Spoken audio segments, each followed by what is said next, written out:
तो आप क्यों नहीं विश्वास करें? आज भी आपका विश्वास उतना ही है ना? आज भी आपका विश्वास उतना ही है जितना 2 साल पहले था, 3 साल पहले था। आज हो सकता है कि आपका विश्वास पहले से भी ज़्यादा कम हो गया है, और इसका बहुत बड़ा कारण ये है कि पहले जैसे आप परमेश्वर को जान पा रहे थे, परमेश्वर से प्रार्थना कर पा रहे थे, वैसा आप नहीं कर पा रहे हैं। तो परमेश्वर आपसे ये कहना चाह रहे हैं कि जहाँ से आप गिरे हैं उसको समझिए, अपने आप को जांचिए और परखिए कि आप कहाँ पर गिरे, कहाँ पर गलती कर रहे हैं। और इसीलिए जब वचन बताया जाता है तो क्यों बताया जाता है? कि आप अपने आप को परख सके कि हाँ सचमुच मैंने यहाँ पर गलत किया था, मैं यहाँ पर गलत था, यहाँ पर सही था। तो ऐसे आप समझ पाते हैं, और जब आप वचन को सुनते हैं तो परमेश्वर का आत्मा आपसे बात करता है। आमीन, आमीन, हालेलुया। हालेलुया। तो परमेश्वर आप सभी को आशीष दे। अपने हाथों को उठाएंगे, एक शॉर्ट प्रेयर करेंगे परमेश्वर के वचन के लिए। अपने हाथों को उठाएंगे। स्वर्गीय पिता परमेश्वर, मैं प्रार्थना करती हूँ पिता, जितने भी भाई बहन लोग इस वक्त वचन को सुनने के लिए जा रहे हैं, आप इनकी बुद्धि और समझ को खोल दे, और वचनों को समझने के लिए आप इन्हें स्पिरिट ऑफ विजडम, नॉलेज और अंडरस्टैंडिंग, द रेवलेशन इन्हें मिले यीशु मसीह के नाम में, ताकि आपके वचन की गहराइयों को समझ पाए, आपके गहरे भेदों को जान पाए यीशु मसीह के नाम में। हालेलुया। मैं प्रार्थना करती पिता, आप अपनी भुजा को, अपनी शक्ति सामर्थ को इनमें प्रकट करें, और ये सब लोग पवित्र आत्मा की सामर्थ्य से भरपूर रीति से भर जाए यीशु मसीह के सामर्थी नाम में। आपका गहरा अभिषेक इनके ऊपर उतरे यीशु मसीह के नाम में। हालेलुया। और विश्वास से जो ये सुने पिता, इनके लिए वैसा ही होने पाए, ये ब्लेस्ड होने पाए यीशु मसीह के सामर्थी नाम में। आज का वचन इनके लाइफ को कंप्लीटली चेंज कर दे यीशु मसीह के नाम में। आज का वचन इनकी परिस्थितियों को बदल दे, इनके आत्मिक उन्नति का कारण होने पाए। हालेलुया। अभी बातों के लिए आपका धन्यवाद करती हूँ पिता परमेश्वर, और पवित्र आत्मा इन्हें छुए और आशीष दे यीशु मसीह के सामर्थी नाम में। आमीन, आमीन, हालेलुया। हालेलुया।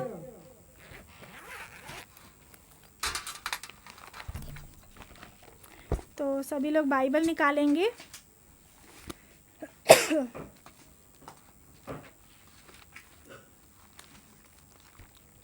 सभी लोग बाइबल निकाल लीजिए।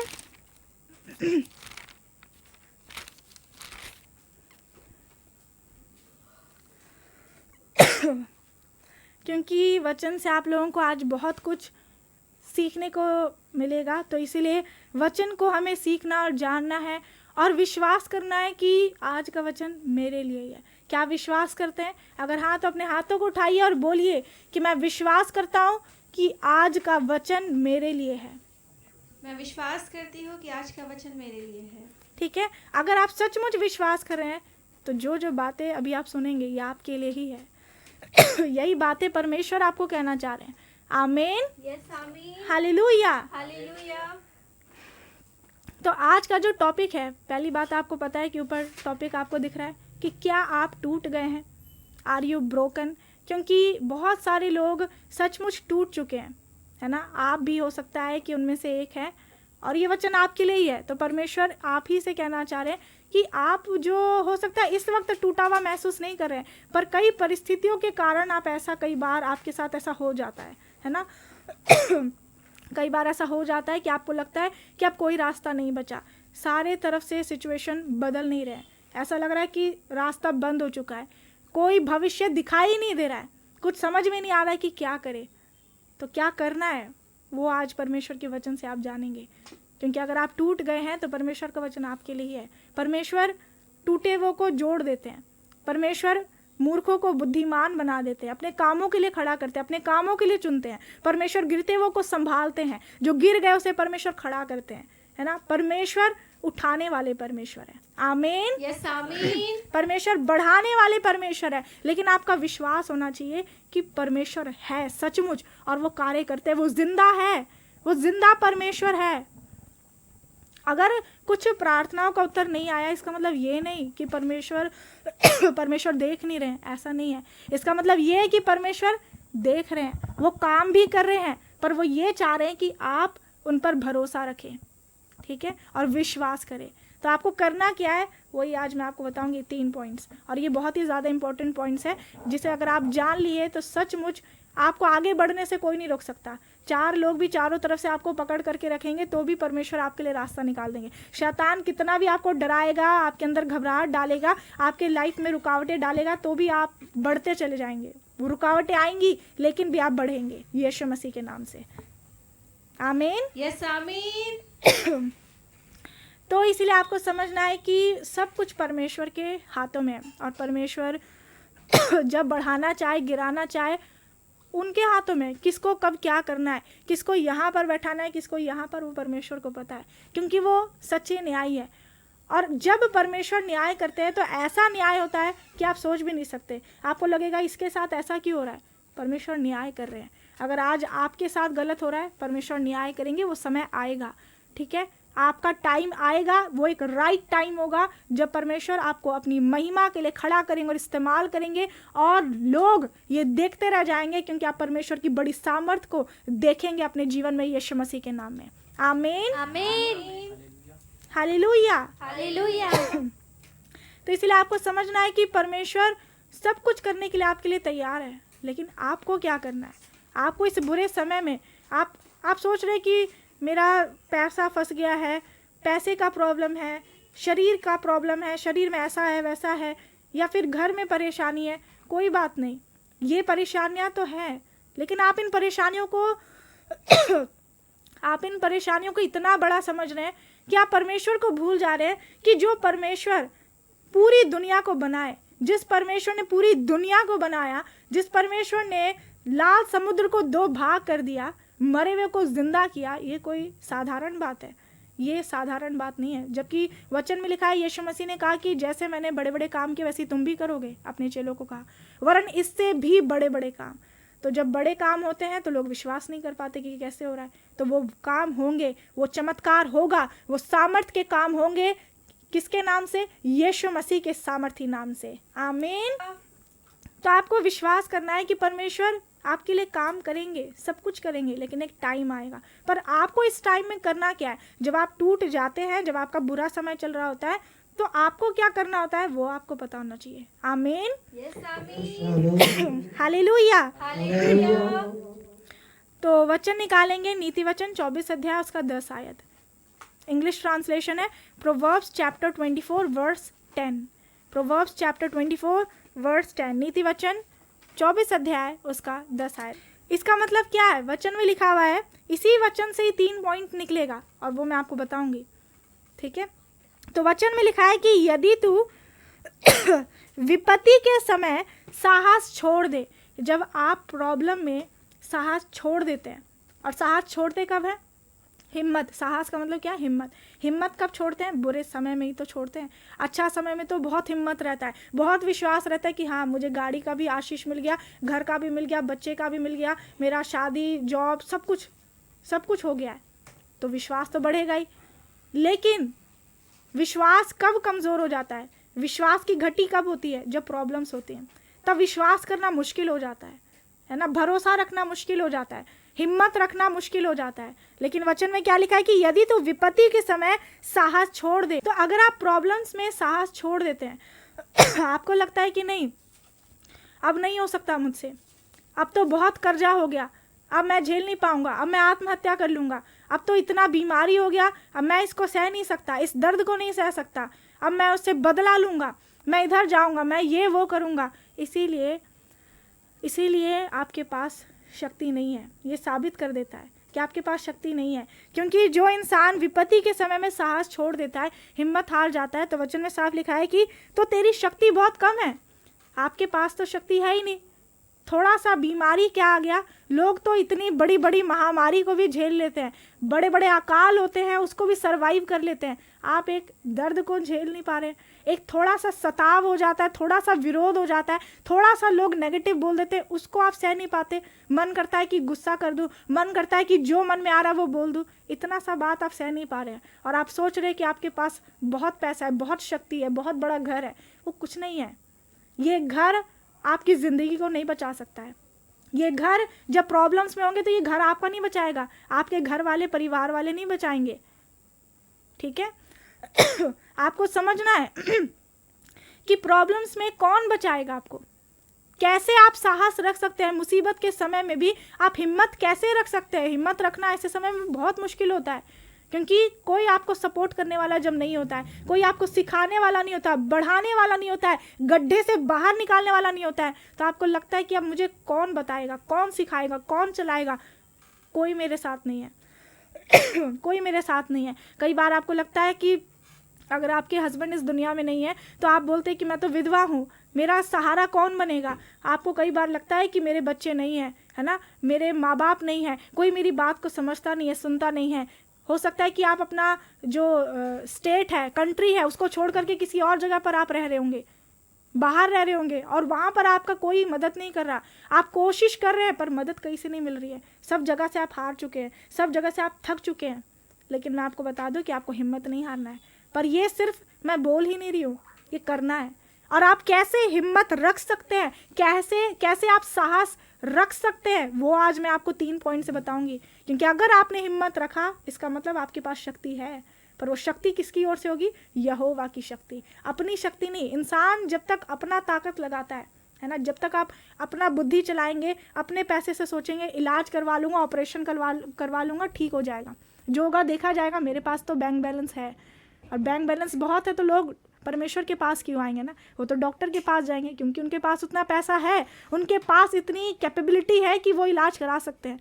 और इसीलिए जब तक आपके पास इतनी एबिलिटी होती है, वो काबिलियत होती है, तो आप जाते हैं डॉक्टर के पास, तो आप जाते हैं अपनी समझ का सहारा लेने तभी आप जाते हैं इधर उधर जादू टोना करने वाले लोगों के पास, तंत्र मंत्र करने वाले लोगों के पास, कि आपका प्रॉब्लम सॉल्व हो जाएगा। पर वैसे नहीं होता है। वचन पढ़ेंगे, क्या लिखा है? यदि तू विपत्ति के समय साहस छोड़ दे तो तेरी शक्ति बहुत कम है। यहाँ पर साफ लिखा है कि अगर प्रॉब्लम्स में, विपत्ति के समय ही इंसान हार जाता है, थक जाता है, तो अगर आप ऐसे समय में अपना साहस छोड़ देते हैं तो आपकी शक्ति बहुत कम है। ठीक है, अगर आप चाहते हैं कि साहस रखे तो उसके लिए मैं आपको वचन बताती हूँ कि आप कैसे हिम्मत रख सकते हैं। ठीक है, तो 3 पॉइंट्स हैं 3 पॉइंट्स है। पहला पॉइंट हम लोग जानेंगे यिर्मयाह 17 अध्याय निकालेंगे।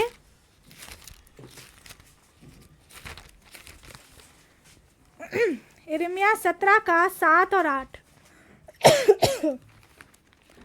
Jeremiah chapter 17 verse 7 and 8। ये वचन, ये जो पहला पॉइंट है, हिम्मत कैसे रख सकते हैं, है ना, मुसीबत में भी, तो उसके लिए आपको 3 चीज़ करना पड़ेगा, 3 काम। और पहला मैं बता रही हूँ, पहला है भरोसा रखना, और वही है यिर्मयाह 17 का 7 और 8। पढ़ेंगे जेरेमाया चैप्टर 17 वर्स 7 एंड 8। यहाँ पर क्या लिखा है कि धन्य है वह पुरुष। पहला पॉइंट ये है कि भरोसा रखना है। भरोसा होगा तो आप हिम्मत रख पाएंगे। हिम्मत ऐसे ही नहीं आ जाता है। लोग आपको कितना भी एनकरेज करे, आपका बेस्ट फ्रेंड हो, आपका प्रिय भाई हो, बहन हो, माँ बाप भी क्यों ना हो, आपको कितना भी एनकरेज करे, आपको प्रोत्साहित करे कि नहीं हिम्मत रखो, सब अच्छा हो जाएगा, आप सफल होगे, नहीं हो सकता। हिम्मत नहीं आएगा। हिम्मत आता है तो परमेश्वर पर भरोसा रखने से आता है, किसी के कहने से नहीं आ सकता है। किसी के कहने से किसी का जिंदगी नहीं बदल सकता है, किसी की परिस्थितियां नहीं बदल सकती है, पर परिस्थितियां बदलती है, जीवन बदलता है तो यहोवा पर भरोसा रखने से। पहला पॉइंट है भरोसा रखना। लेकिन भरोसा में भी क्या है, क्यों रखना है भरोसा? लोग बोलते हैं कि ठीक है परमेश्वर जो भी हो, अगर है तो मैं भरोसा रखता हूँ। ऐसा भरोसा नहीं, आपका भरोसा किस पर है ये भी मायने रखता है। अगर आपका भरोसा किसी ऐसे ईश्वर पर है जो कुछ नहीं कर सकते हैं, जो है ही नहीं, जिसके पास कोई ताकत ही नहीं है, तो फिर आपका काम नहीं बन सकता है। आप कितना भी कुछ कर लेंगे कुछ नहीं होगा, कितना भी भाग दौड़ करेंगे कुछ नहीं होने वाला। अगर आप मानते हैं सेनाओं के यहोवा परमेश्वर को, यीशु मसीह नाजरी को, तो वो सब कुछ करने की ताकत रखते हैं। तो मैं आपको 100% गारंटी दे सकती हूँ कि आपका काम बनेगा ही बनेगा, आपका हर रुका हुआ काम बनेगा, आपका लाइफ चेंज होगा यीशु मसीह के नाम में। क्योंकि यिर्मयाह 17 का 7 में लिखा है भरोसा रखना है। पर क्यों रखना है? क्योंकि लिखा है धन्य है वह पुरुष जो यहोवा पर भरोसा रखता है। वो इंसान आशीषित है, ब्लेस्ड है, जिसका भरोसा यहोवा पर है। आमीन। जिसका भरोसा किसी मूर्ति पर नहीं, जिसका भरोसा मोबाइल फ़ोन पर नहीं है, जिसका भरोसा अपने माँ बाप पर नहीं है, जिसका भरोसा अपने बच्चों पर नहीं, जिसका भरोसा यहोवा के ऊपर है, वही इंसान तो ब्लेस्ड है। आज भी आप सोचते हैं कि मुझे कुछ मिलेगा तो मैं ब्लेस्ड होऊंगा।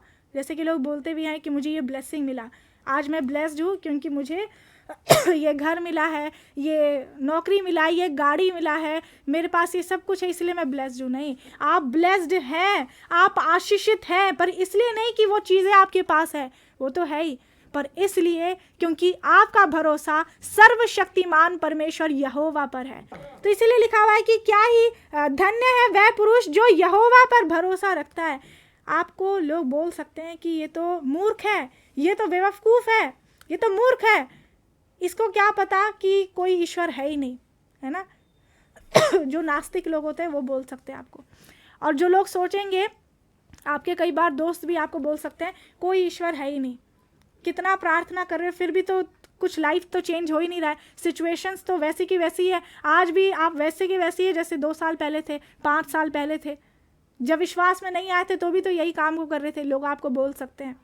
लेकिन लोग आपको बोलेंगे मूर्ख, बोलेंगे आपको मूर्ख ठहराएंगे, पर क्यों? क्योंकि आपका भरोसा यहोवा पर होगा। लेकिन वो लोगों के देखने का नजरिया है, तो लोगों की नज़र में आप गलत होंगे, लोगों की नज़र में आप मूर्ख होंगे, लेकिन यहोवा की नज़र में आप आशीषित होंगे यीशु मसीह के नाम में। आमीन, Yes, Amen. हालेलुया। तो यहोवा की नज़र में कैसे हैं ये मायने रखता है, इंसान की नज़र से नहीं देखिए, ठीक है। आप इंसानों की तरफ देखते हैं कि वो मुझे देख रहा है तो पता नहीं मेरे बारे में क्या सोच रहा होगा कि मैं तो इतना प्रार्थना कर रहा हूँ, मैं बाइबल पढ़ रहा हूँ, मैं तो चर्च जाता हूँ। कई लोग मुझे ये तो नहीं सोच रहे कि मैं क्रिश्चियन बन गया हूँ, मैंने धर्म बदल लिया, मैंने ऐसा वैसा कर लिया। नहीं, लोग तो बहुत कुछ सोचेंगे, पर आपको ये सोचना है कि यहोवा आपके लिए क्या सोच रहे हैं, क्योंकि वो आपके पिता है, वो आपके बनाने वाले हैं। तो किस पर ध्यान देना है? किस पर आप ध्यान दे रहे हैं? आप ध्यान दे रहे हैं उन लोगों पर जिनको खुद यहोवा ने बनाया है।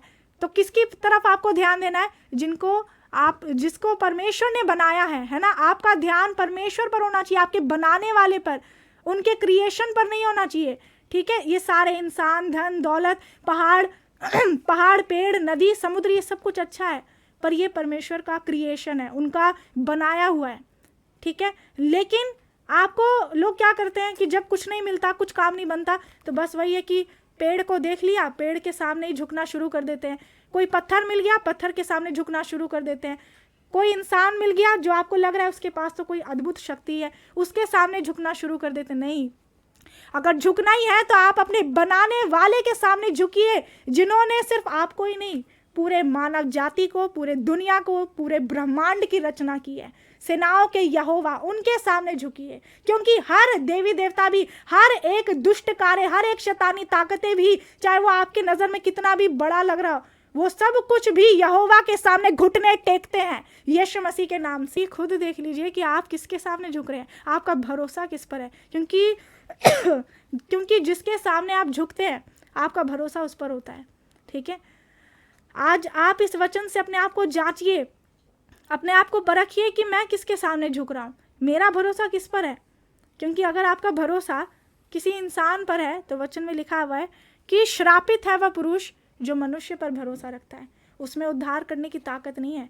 आपका पति आपको स्वर्ग लेके नहीं जा सकता है, आपकी पत्नी आपको स्वर्ग लेके नहीं जा सकती है, उसके अंदर उद्धार करने की ताकत नहीं है, आपको बचाने की ताकत नहीं है। बचाने की ताकत किसी इंसान के अंदर नहीं है, किसी भी दुनिया के अंदर नहीं है, वो सिर्फ यीशु मसीह नाजरी के पास वो ताकत है, सिर्फ वो ही उद्धार करने वाले परमेश्वर है। Hallelujah, hallelujah.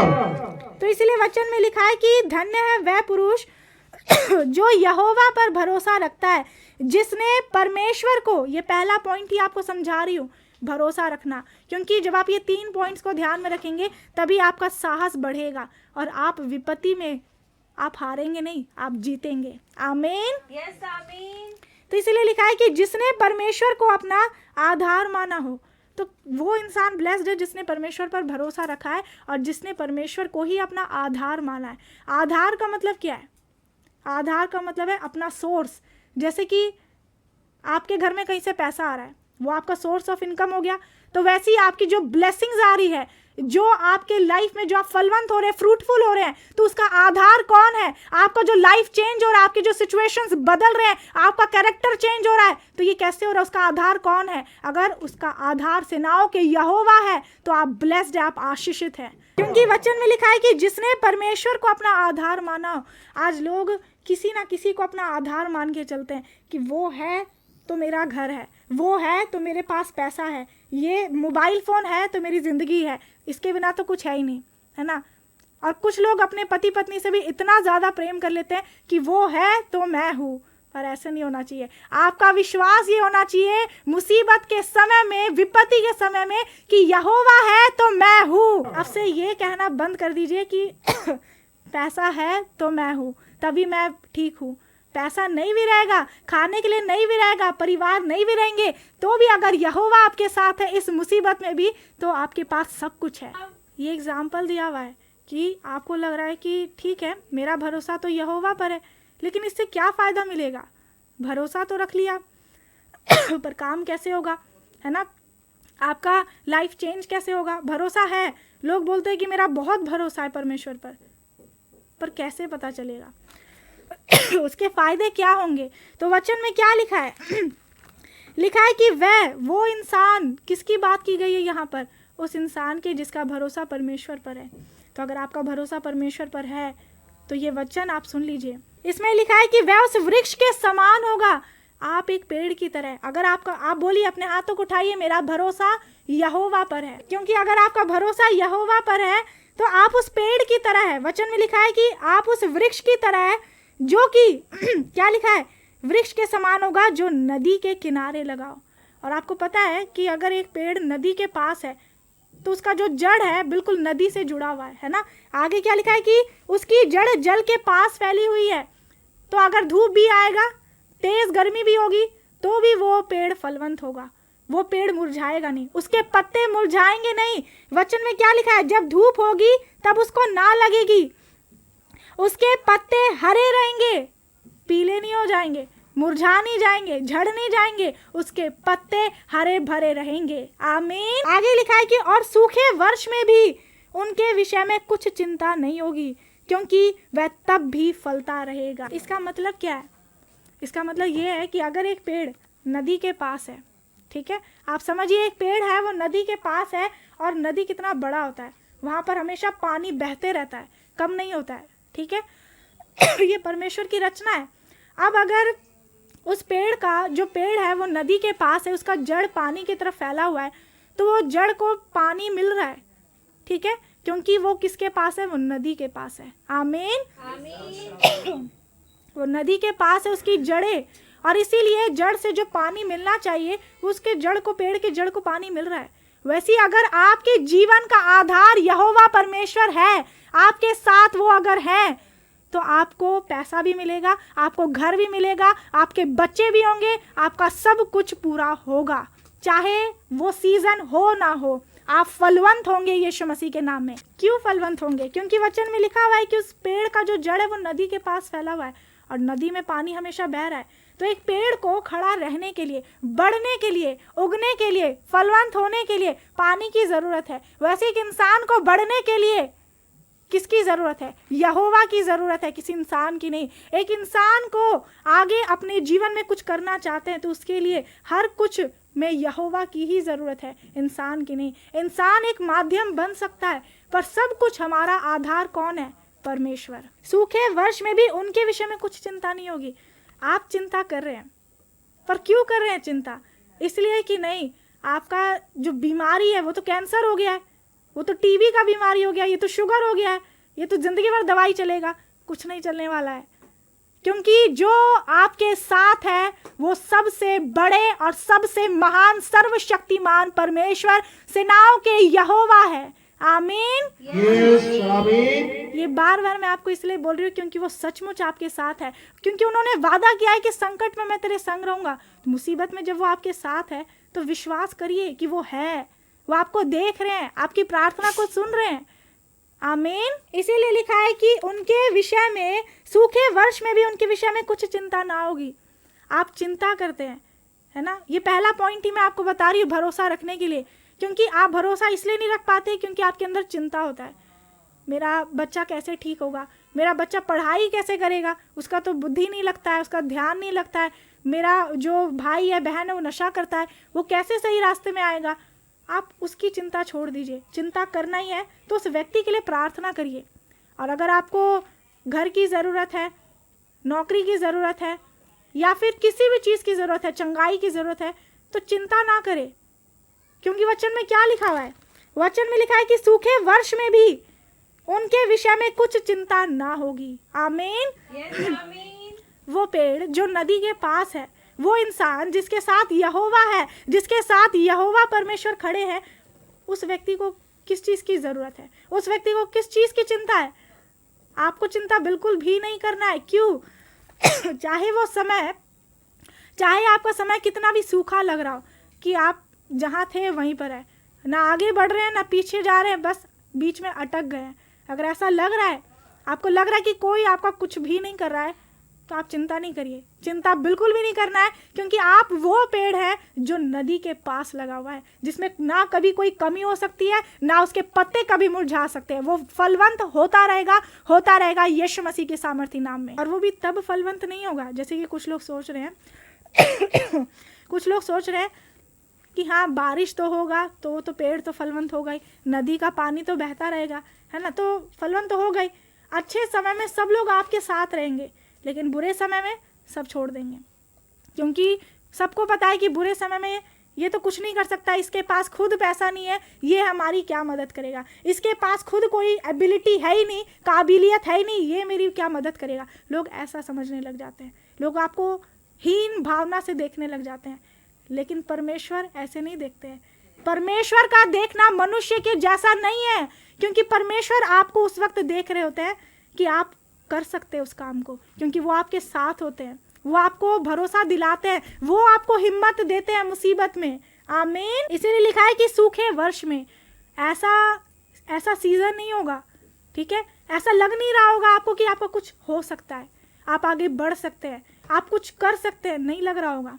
आपको लग रहा होगा सब कुछ आपका खत्म हो गया, लेकिन भी उस समय में आप क्या होंगे, आप मुरझाएंगे नहीं, आप फलवंत होंगे यीशु मसीह के नाम। और इसका बहुत बड़ा कारण क्या है, इसमें लिखा है क्योंकि वह तब भी फलता रहेगा, क्योंकि वो पेड़ नदी के पास लगा हुआ है, वो इंसान है वो, और वो इंसान का भरोसा यहोवा पर है। और आज तक जितनों ने यहोवा की तरफ देखा है वो कभी भी शर्मिंदा नहीं हुए हैं, उनका मुंह कभी काला नहीं हुआ है।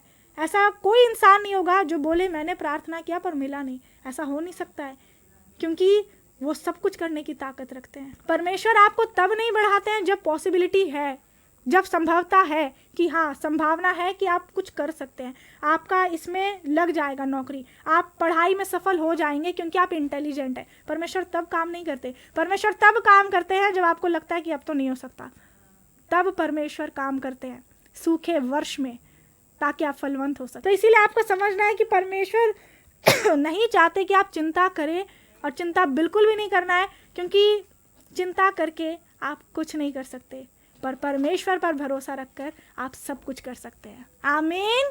अपने हाथों को उठाइए और बोलिए कि चिंता करके मैं कुछ नहीं कर सकता, पर परमेश्वर पर भरोसा रखकर मैं सब कुछ कर सकता हूँ। तो आप चिंता करके जब कुछ कर ही नहीं सकते तो फिर आप चिंता कर क्यों रहे हैं, क्योंकि चिंता करने से कुछ नहीं होगा।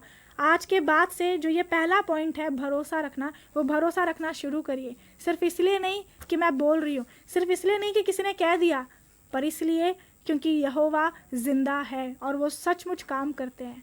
आमीन। ठीक है, और तब क्या होंगे आप फलवंत होते चले जाएंगे। वैसा लगेगा भी नहीं, लेकिन परमेश्वर आपको उस गड्ढे से निकाल के खड़ा कर देंगे। परमेश्वर आपको बढ़ाएंगे, आप परमेश्वर की बड़ी महिमा को अपने जीवन में देखेंगे, बड़े सामर्थ को आप देखेंगे, क्योंकि ये वचन में लिखा हुआ है इस समय के दुख और क्लेश उस महिमा के सामने जो हम पर प्रकट होने वाली है कुछ भी नहीं है। तो ये प्रॉब्लम्स, ये बीमारी, ये कर्जा, ये कुछ नहीं है। बोलिए मेरी परेशानी कुछ भी नहीं है, मेरी परेशानी कुछ भी नहीं है। आमीन। यस आमीन। क्योंकि सचमुच आपको ऐसा ही विश्वास रखना है। नीति वचन निकालिए, दूसरा पॉइंट है ये, फिर लास्ट में तीसरा पॉइंट, ज़्यादा बड़ा नहीं होगा। नीति वचन 3:5।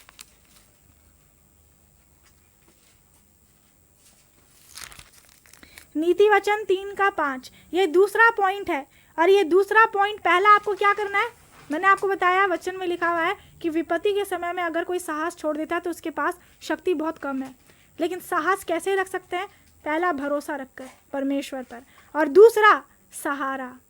ठीक है, सहारा, परमेश्वर को अपना सहारा समझकर कि परमेश्वर ही मेरे सहारा है। और वो वचन में लिखा हुआ है, नीति वचन 3:5 पढ़ेंगे, प्रोवर्ब्स चैप्टर 3:5। तू अपनी समझ का सहारा ना लेना, वरन संपूर्ण मन से यहोवा पर भरोसा रखना। फिर से आमीन। पढ़ेंगे, तू अपनी समझ का सहारा ना लेना, वरन संपूर्ण मन से यहोवा पर भरोसा रखना। हालेलुया। हालेलुया। हालेलुया। तो इसमें क्या लिखा है कि तू अपनी समझ का सहारा नहीं लेना। लेकिन यही आप गलती करते हैं। आप गलती क्या करते हैं, ये दूसरा पॉइंट आप कर नहीं पाते। आप सहारा ले लेते हैं किसी और चीज़ का। एक एग्जाम्पल है, जब आपके 2 साल, 10 साल, 15 साल बीत जाते हैं, बच्चे नहीं हो रहे होते हैं, तो जो सहारा आपको यहोवा से लेना होता है वो आप जा कर के IVF से लेते हैं, है ना, जो कि किसी के थ्रू, जो कि साइंटिस्ट लोग जो अपना जो भी बनाए हैं साइंस के थ्रू, वो बच्चा हो जाता है। लेकिन वो बच्चा क्या वैसा होगा जैसे परमेश्वर चाहते हैं? नहीं हो सकता है। वो इंसान ने अपने योजना से बनाया, लेकिन इंसान के सोच में और परमेश्वर के सोच में तो ज़मीन और आसमान का अंतर है। परमेश्वर, आप सोच रहे हैं कि इतना समय हो गया बच्चे नहीं हो रहे, तो मैं जा रहा हूँ डॉक्टर के पास, वो कुछ भी ऐसा लाखों पैसा दे दो, लाखों करोड़ों दे दो, लेकिन मेरा इसके द्वारा, साइंस के द्वारा बच्चा हो जाएगा। लेकिन परमेश्वर तो आपको असल में वो बच्चा देना चाहते हैं जो आपके गर्भ से ही हो, जो आपके ही द्वारा हो। आमीन। आमीन। इसका मतलब क्या है कि आपका सहारा कौन है? यीशु मसीह है। वो डॉक्टर नहीं है। लेकिन आप सहारा गलत जगह पर ले लेते हैं। आप सहारा गलत लोगों पर ले लेते हैं, गलत जगह पर, गलत तरीके से डॉक्टर के पास जाकर, तंत्र मंत्र करने वाले लोगों के पास जाकर आप सहारा लेते हैं, उनका सहारा, कि वो कुछ करेगा तो मेरे ऊपर जो भी है वो ख़त्म हो जाएगा। वो ख़त्म नहीं कर सकता है। वो डॉक्टर आपके रीढ़ की हड्डी को ठीक नहीं कर सकता है। वो कुछ लिमिट तक आपको हीलिंग दे सकता है, थोड़ा बहुत आराम मिल जाएगा, लेकिन कंप्लीट डिलीवरेंस सिर्फ यीशु मसीह नाजरी ही देते हैं। वचन इस विषय में क्या कहता है? वचन में क्या लिखा है? नीति वचन 3:5 में पढ़ेंगे, तू अपनी समझ का सहारा ना लेना, वरन संपूर्ण मन से यहोवा पर भरोसा रखना। आमीन। तो इसमें लिखा है कि अपनी समझ का सहारा नहीं लेना है। तो जब इंसान इधर उधर क्यों भटकता है प्रॉब्लम्स में? क्योंकि अपनी समझ लगा रहे होते हैं। आप जब अपना सोच लगा रहे होते हैं, अपना बुद्धि इस्तेमाल कर रहे होते हैं, तभी आप भटकते हैं। तभी आप बोलते हैं कि क्यों नहीं हो रहा। इसलिए नहीं हो रहा क्योंकि अब तक आप अपनी समझ का सहारा ले रहे हैं। आप अपनी समझ से सोच रहे हैं कि आप फर्स्ट आ जाएंगे अपने स्कूल में, है ना। आप अपनी समझ से सोच रहे हैं कि आप इस दौड़ को जीत जाएंगे, जबकि आप पीछे रह जाएंगे, क्योंकि आप अपनी समझ का सहारा ले रहे हैं। ये जो मसीही दौड़ है ये जो मसीही दौड़ है, इसमें आपको अपनी समझ का सहारा नहीं लेना है, पर किसका सहारा लेना है? वचन में लिखा है संपूर्ण मन से यहोवा पर भरोसा रखना। यहाँ पर भी भरोसा शब्द आ गया। तो आपको अपना भरोसा परमेश्वर पर रखना है, क्योंकि वो ही आपके सहारा है और कोई नहीं। ठीक है, किसी इंसान को सहारा समझकर मत चलिए। वो आपके साथ आज है, कल नहीं हो सकता है। ठीक है, आज है, 2 साल तक रहेगा, 3 साल तक, हमेशा के लिए नहीं रह सकता। वो आपके मदद के लिए, आपके सपोर्ट के लिए हमेशा नहीं आ सकता है, पर परमेश्वर हमेशा आपके साथ है। आमीन। यस, आमीन। आमीन। हालेलुया। हालेलुया। तो आपको समझना है कि परमेश्वर हमेशा आपके साथ है। कोई इंसान रहे ना रहे, परमेश्वर तो आपके साथ है। तो वो आपके सहारा हुए, कोई इंसान तो नहीं हुआ। ठीक है, कई बार आप बहुत ज़्यादा स्ट्रेस्ड होते हैं तो मोबाइल फ़ोन का सहारा भी लेते हैं। कैसे? आपको लगता है कि मुझे ये शरीर में बीमारी हो गई, थोड़ा चेक कर लेता हूँ कि इस बीमारी का सिम्टम क्या है, क्या ये सच में मेरे को बीमारी लगी है, ठीक कैसे होगा? आप उस फ़ोन से पूछ रहे होते हैं जिसको कि आपने खुद बनाया है। ठीक है, और आप उससे पूछ रहे हैं कि मैं कैसे ठीक होऊंगा। आपको समझना है कि आप इंसानी इंसानों द्वारा बनाए गए चीज़ों पर भरोसा रखना छोड़ दीजिए, क्योंकि वो आपने खुद बनाया है, वो आपके समझ से बनाए गए हैं, इंसानों के समझ से, है ना। जो लोग आज एआई का सहारा लेते हैं बहुत सारे कामों को करने के लिए, एआई आ गया, आर्टिफिशियल इंटेलिजेंस, तो बहुत जल्दी काम हो जाएगा, है ना। लोग सहारा क्यों लेते हैं? अपनी समझ का, क्योंकि जल्दी करना है काम, जल्दी बच्चा करना है, जल्दी शादी करना है, जल्दी नौकरी करना है, जल्दी आगे बढ़ना है, और जल्दी का काम तो शैतान का ही होता है। तो इसीलिए तब आप क्या करते हैं? अपनी समझ का सहारा लेते हैं, शायद मैं ऐसा करूँगा तो मेरा काम जल्दी हो जाएगा।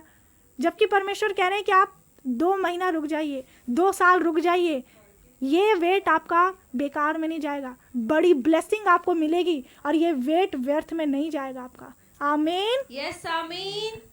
लेकिन आप समझ नहीं पाते हैं, तो इसीलिए आपको समझना है कि अपनी समझ का सहारा ना लेना, वरन संपूर्ण मन से यहोवा पर भरोसा रखना।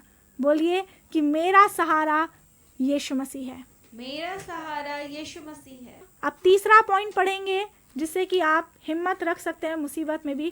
पहला भरोसा, दूसरा सहारा, तीसरा है क्या है? विलाप गीत निकालेंगे, यिर्मयाह के बाद है।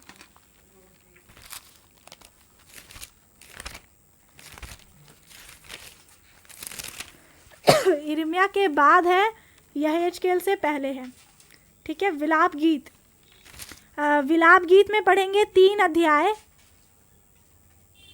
उसका 21 से। विलाप गीत 3 का 21, इंग्लिश ट्रांसलेशन है लेमेंटेशंस चैप्टर 3 वर्स 21।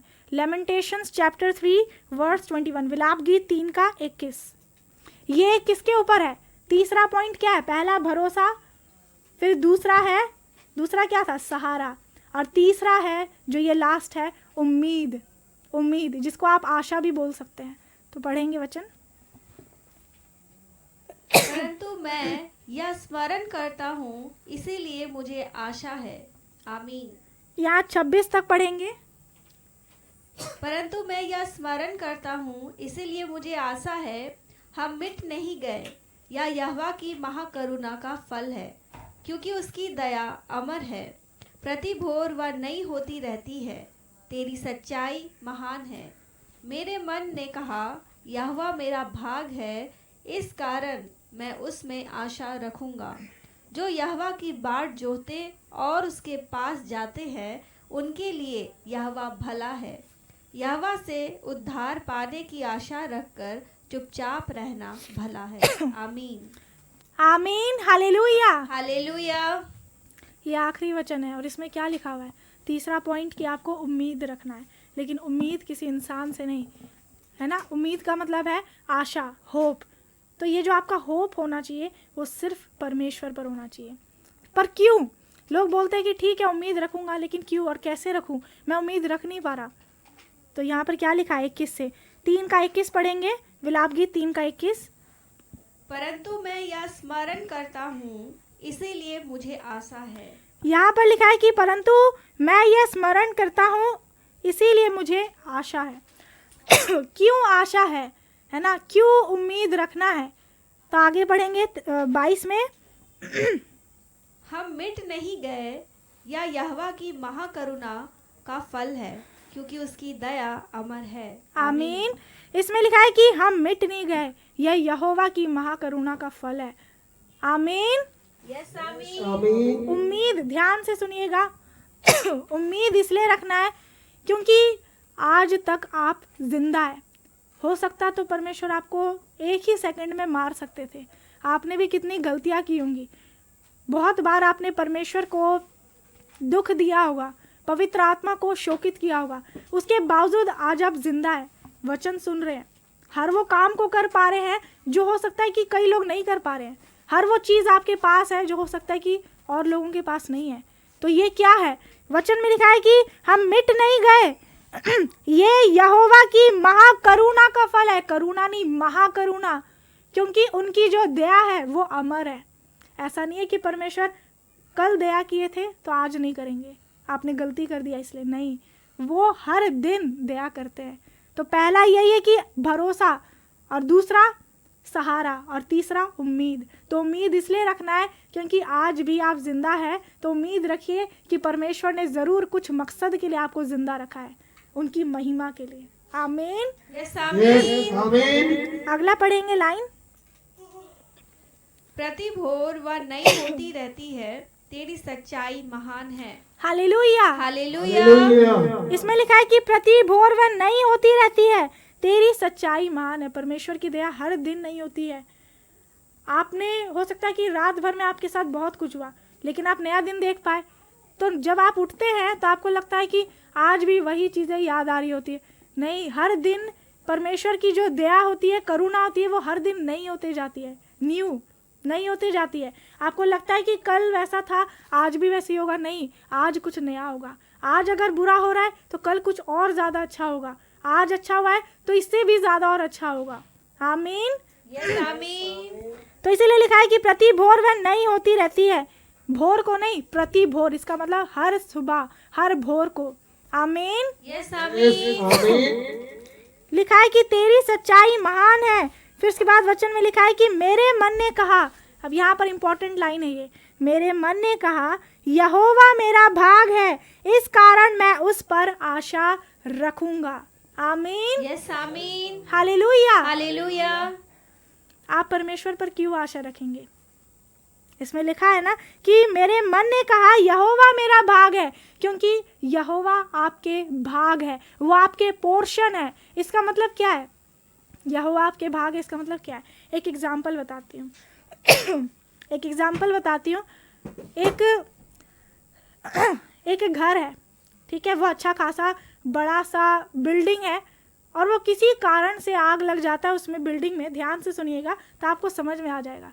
एक बिल्डिंग में आग लग जाता है, पूरी तबाही मच जाती है, सब कुछ ख़त्म हो जाता है, ठीक है, आग से जल जाता है, तबाही ख़त्म। लेकिन आपको भी पता है कि कुछ टुकड़े बच ही जाते हैं, है ना, कुछ राख बच जाता है ना। इंसान भी आग से जला दिया जाता है, राख बच ही जाता है, कुछ बच जाता है।